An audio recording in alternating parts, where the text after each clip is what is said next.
We must thwart the enemy. We must pour the bitterness of failure into the enemy's mouth to such an extent that they realize this is no place for such actions. Tehran's fiery warning.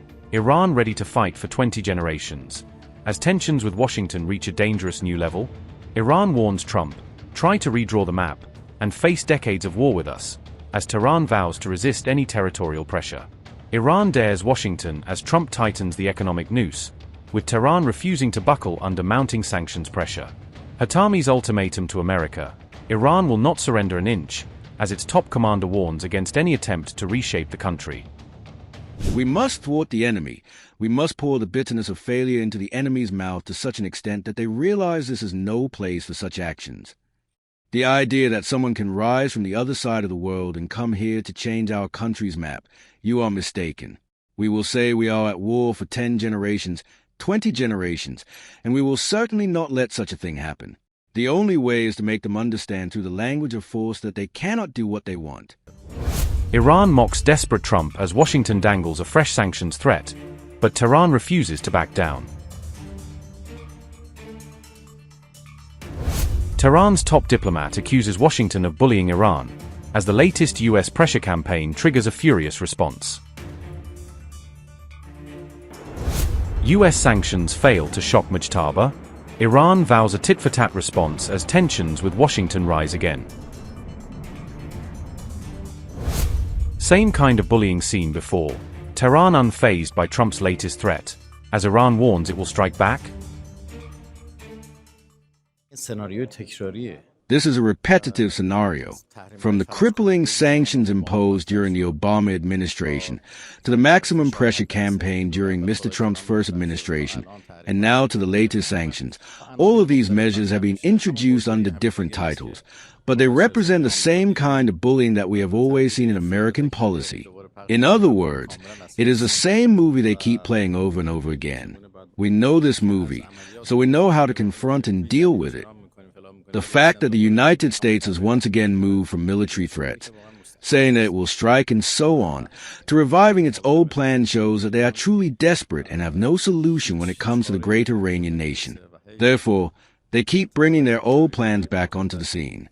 They must understand that there is no option other than respectful dialogue with the Iranian people and a solution based on justice and dignity. They should put all of these old plans aside and return to a path that has been tried before. Iran's nation will respond respectfully to the language of dignity. On August 22nd, the US vowed to unleash the toughest sanctions in history on Iran, dramatically escalating pressure on Tehran. Iran is defying Washington, calling the planned sanctions illegal coercion and an attempt to dictate the foreign policy choices of other sovereign states. Trump's sanctions push could put Iran's trade partners under pressure, as Washington seeks to isolate Tehran's banks, assets, payment channels, and commercial links. Iran says it will resist what it calls economic warfare. Tehran is hitting back at US secondary sanctions, saying they have no foundation in international law because they seek to force foreign banks, companies, and airports to cut ties with Iran. Iran-China trade could face renewed scrutiny as Washington prepares fresh sanctions. Bessent says the aim is economic isolation on an unprecedented scale.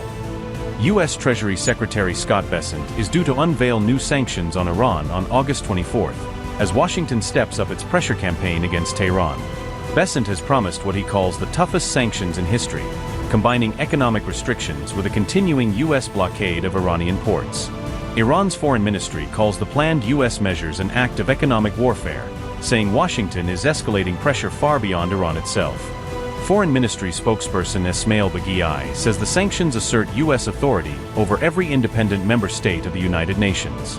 Baghiai says U.S. secondary sanctions have no foundation in international law, accusing Washington of violating sovereign equality and non-intervention principles. Ismail Baghiai said, and I quote, "The United States declaration of new economic sanctions on Iran is far more than continued unlawful economic warfare against a single country.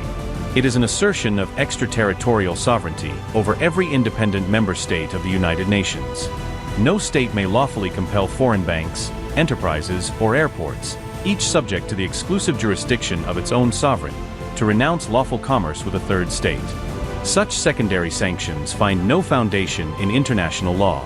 They violate the principle of sovereign equality enshrined in Article 2.1 of the UN Charter and breach the customary prohibition on intervention affirmed by the International Court of Justice in the Nicaragua case. Economic coercion designed to force a sovereign state to alter its lawful policy choices constitutes an outright internationally wrongful act. When combined with a naval blockade amounting to military aggression, these demands reduce the sovereignty of all other states to something provisional, conditional, and revocable at the whim of another power. Compliance purchases no immunity or respect. It merely concedes that one's banks, enterprises, and airports operate only under a foreign license. The end result would be the complete erosion of sovereignty as the foundational basis of the UN-based interstate system, and a recipe for an abysmal return to full-scale classic colonialism." Unquote. In Maryland on August 21st, Trump was pressed on whether Washington's shift toward economic warfare showed its military options were limited. Sir, turning to Iran, the shifting economic warfare towards Iran, does that indicate that the military options in the region for the U.S. are limited? No, not at all. It just means that we're seeing what happens. They have no money. They have no Navy. They have no Air Force. They are not paying their soldiers. They're not paying their police. They have 350% inflation. So we're just going to sort of see what happens. And we have total control, as you know, of the border. We have total control. If you look at the blockade, we have total control of that entire region having to do with the Strait of Hormuz. And that means well into it, the land areas. So they would love to make a deal, but they're not ready to make the right deal, in my opinion. Yeah. Iran's top security chief warned of earthquake-like retaliation against the U.S., raising fears of a dangerous new escalation. If Trump wants to take certain actions, our response will be an equivalent, earthquake-like retaliation. First, we tell all neighboring countries and other countries around the world not to enter into an economic war alongside the United States against Iran. Any country that partners in creating economic restrictions against us will be considered an enemy. Of course, first we will negotiate with them. We will hold a meeting and say, "Step aside, separate yourselves from the U.S., but if they do not comply, we will hit the interests of that country." We have so far not attacked any American economic interests. We have hit American bases. It is true that we hit American bases, but why? Because we were attacked from those bases. Now, if they are going to impose economic sanctions on us, the U.S. has many oil companies and economic interests around Iran and in other places. Well, we will hit those. Trump's foolishness has increased the appeal and desire of the people of the world for the atomic bomb. Meaning, America said it came to prevent the atomic bomb, and now the whole world is saying, wow, so neither the NPT nor membership in the Atomic Energy Agency is effective. It has become clear that the atomic issue is so important that America would start such a war. So why shouldn't we, the peoples of the world, pursue the atomic bomb? In the first place, the US came to make nuclear security, but now nuclear insecurity has been created. People of the world say that when they attacked Iran, which had complied so much, they attacked their nuclear centers. Why shouldn't we build a bomb so that no one can attack us? On the other hand, they realize that if they have an atomic bomb, it is cheaper and more effective than hundreds of F-35s and many associated costs. Well, now there is enthusiasm. Mr. Trump has created an enthusiasm for attacking Iran's nuclear sites. Many countries are now pursuing this. They have actually removed the control of the Atomic Energy Organization over the world.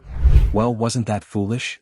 We have agreed with Oman already on the transit path, but the joint statement is not yet ready. However, we have agreed on the path.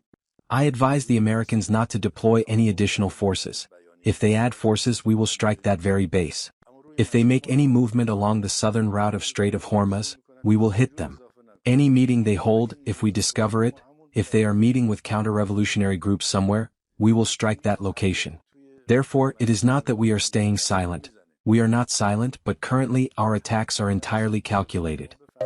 Upgrade your news experience with the all-new HT app. Download now.